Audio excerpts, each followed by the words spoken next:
بسم اللہ الرحمن الرحیم نحمد و نصلی علی رسولہ الکریم اما بعد۔ ساتویں تراویح کا خلاصہ۔ ساتویں تراویح یہ سورۃ الاعراف سے شروع ہو رہی ہے۔ اعراف جنت اور جہنم کے علاوہ ایک جگہ کا نام ہے۔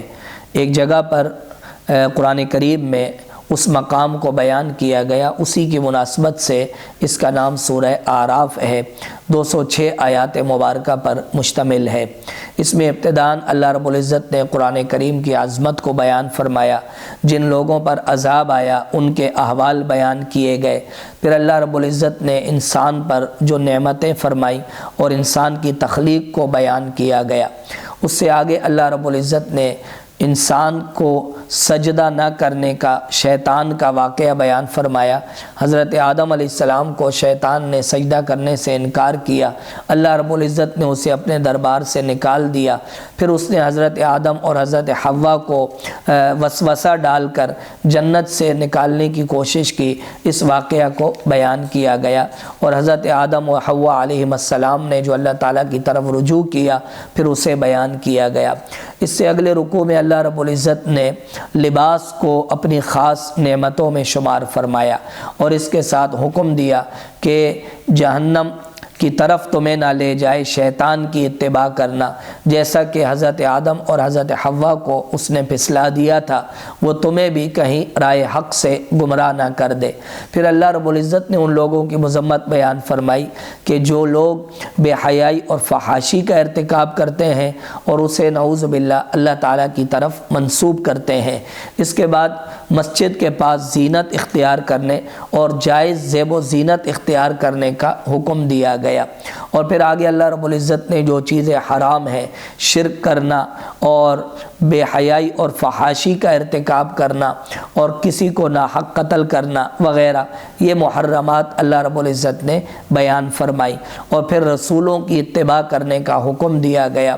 اور آخر میں اللہ رب العزت نے جہنم میں جانے والی دو جماعتوں کا واقعہ بیان فرمایا کہ جو ایک دوسرے پر لعن طعن کریں گی۔ اس سے اگلے رکوع میں اللہ رب العزت نے اعلان فرمایا کہ جو لوگ ایمان نہیں لائے، اللہ تعالیٰ کی آیات کو نہیں مانتے، تکبر کرتے ہیں، وہ کبھی جنت میں داخل نہیں ہو سکتے۔ اور پھر اہل ایمان کو ملنے والی نعمتوں کو بیان فرمایا۔ اور پھر جنت کے اندر خصوصاً اللہ رب العزت ایمان والوں کے دل سے بغض کو دور فرمائیں گے، اس نعمت کو بیان کیا گیا۔ پھر جنتی لوگ جہنمیوں سے جو مکالمہ کریں گے اور انہیں اللہ تعالیٰ کا وعدہ یاد دلائیں گے، اس کو بیان کیا گیا۔ پھر اعراف والے جنت والوں سے جو گفتگو کریں گے اسے بیان کیا گیا۔ پھر اس سے اگلے رکوع میں اعراف والے جو جہنمیوں سے مکالمہ کریں گے اور جہنمی جنتیوں سے جو مکالمہ کریں گے اور ان سے اللہ تعالیٰ کی نعمتیں مانگیں گے، پانی طلب کریں گے، اور اس کے ساتھ ساتھ جو اور نعمتیں وہ کھا رہے ہوں گے وہ طلب کریں گے، تو جنتی ان سے کہیں گے کہ یہ دونوں چیزیں اللہ تعالیٰ نے تم پر حرام کر دی، اور ہر اس شخص پر حرام کر دی کہ جو اللہ تعالیٰ کے دین کا مذاق اڑائے۔ دنیا کی زندگی نے اس کو دھوکہ دیا، اس نے اللہ تعالیٰ کو بلا دیا، تو آج اللہ تعالیٰ نے اسے بھی فراموش کر دیا۔ اس کے بعد اللہ رب العزت نے اپنی کتاب کی فضیلت بیان فرمائی، اپنی نشانیاں بیان فرمائی، رات دن کا نظام، سورج چاند ستاروں کی تسخیر اللہ رب العزت نے بیان فرمائی۔ اور اللہ رب العزت نے اپنے آپ کو خفیہ انداز میں پکارنے کا حکم فرمایا۔ پھر اللہ رب العزت نے جو بارش کی نعمت عطا فرمائی اسے بیان فرمایا۔ اس کے بعد بارش سے ہونے والی نعمتیں اسے بیان کیا گیا۔ اللہ رب العزت نے اگلے رکوع میں حضرت سیدنا نوح علیہ السلام کا اپنی قوم سے مکالمہ بیان فرمایا۔ اور پھر اس کے بعد حضرت ہود علیہ السلام نے اپنی قوم سے جو مکالمہ فرمایا اسے بیان کیا گیا۔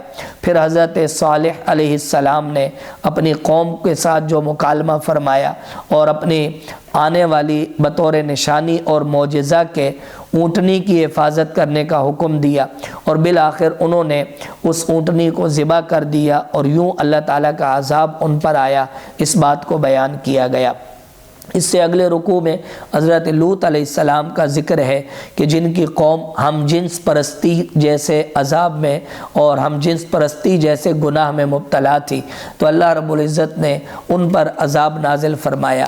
اور اس کے بعد حضرت شعیب علیہ السلام کی قوم کا ذکر ہوا کہ جو ناپ تول میں کمی کیا کرتے تھے اور لوگوں کے رستے میں بیٹھ کر ڈاکہ زنی کیا کرتے تھے، اللہ رب العزت نے اس بات سے ان کو منع فرمایا۔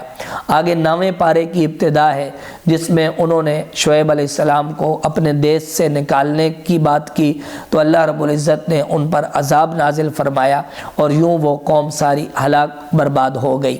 اس کے بعد آگے اللہ رب العزت نے دوبارہ اپنی کتاب پر ایمان لانے کا حکم فرمایا، اپنے رسولوں پر ایمان لانے کا حکم دیا، نبی علیہ السلام کو تسلی عنایت فرمائی، اور پھر جو لوگ اگر تقوی اختیار کریں تو یہ اعلان کیا گیا کہ اللہ رب العزت ان پر آسمان اور زمین کے دروازے کھول دیں گے اور ان پر ہر طرف سے رزق کی باران ہوگی، اور جو لوگ اللہ تعالیٰ کی آیتوں کا انکار کرتے تھے ان پر آنے والے مختلف عذاب بیان کیے گئے۔ آگے حضرت موسیٰ علیہ السلام کا واقعہ ہے کہ جو فرعون کے پاس تشریف لے گئے اور اس کو ڈرایا، لیکن اس نے انکار کر دیا۔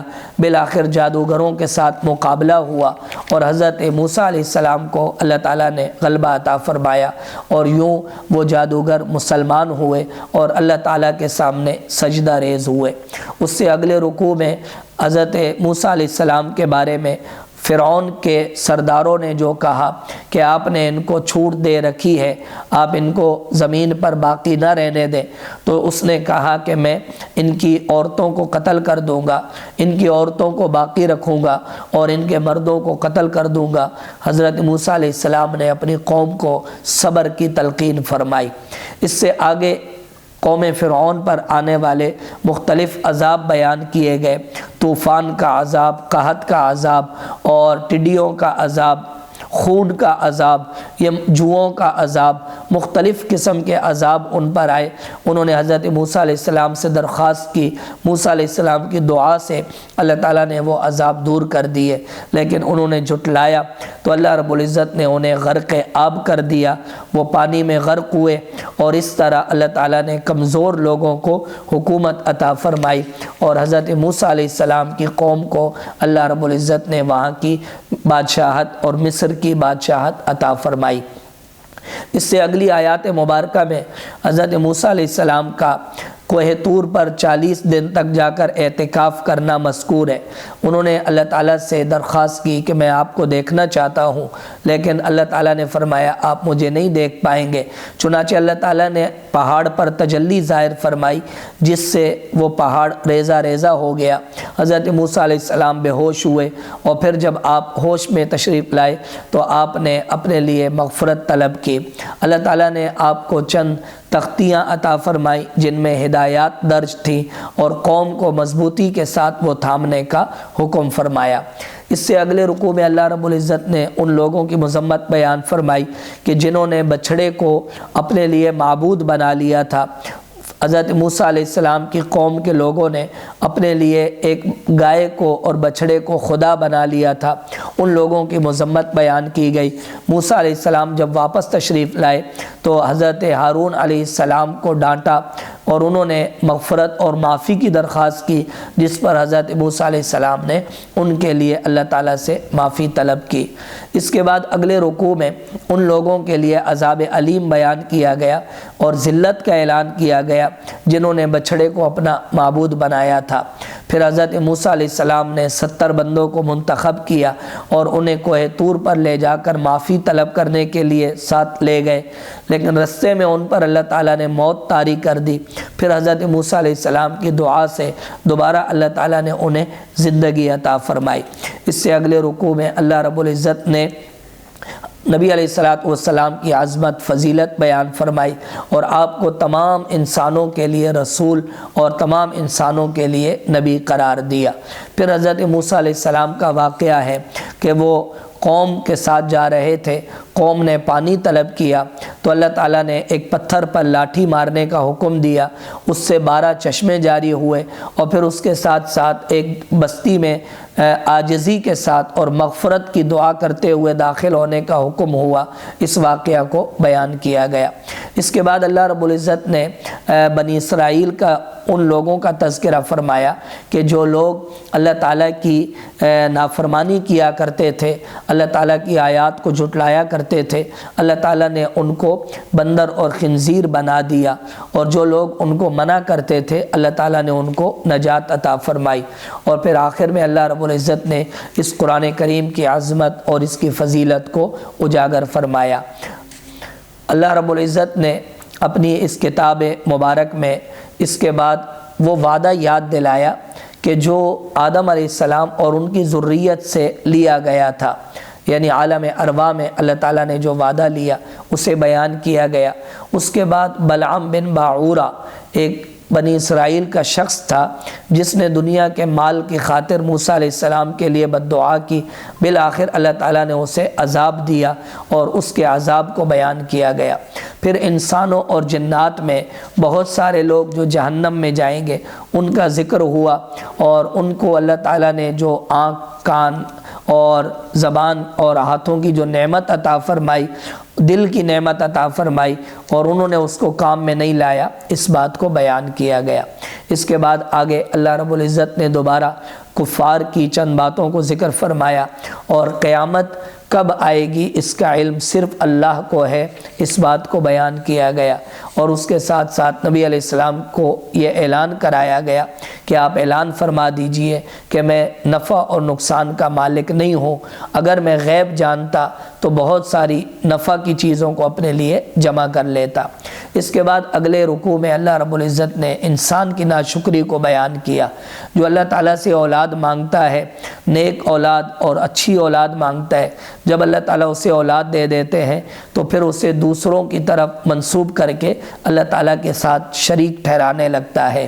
اور پھر اس کے بعد اللہ رب العزت نے ان لوگوں کے بارے میں بیان فرمایا کہ جو تقوی اختیار کرتے ہیں، جب کوئی گناہ سامنے آتا ہے تو ان کو اللہ یاد آ جاتا ہے۔ اور اس کے ساتھ ساتھ اللہ رب العزت نے قرآن کریم کی تلاوت کے وقت خاموش رہنے اور اسے خاموشی کے ساتھ غور سے سننے کا حکم فرمایا۔ وآخر دعوانا ان الحمد للہ رب العالمین۔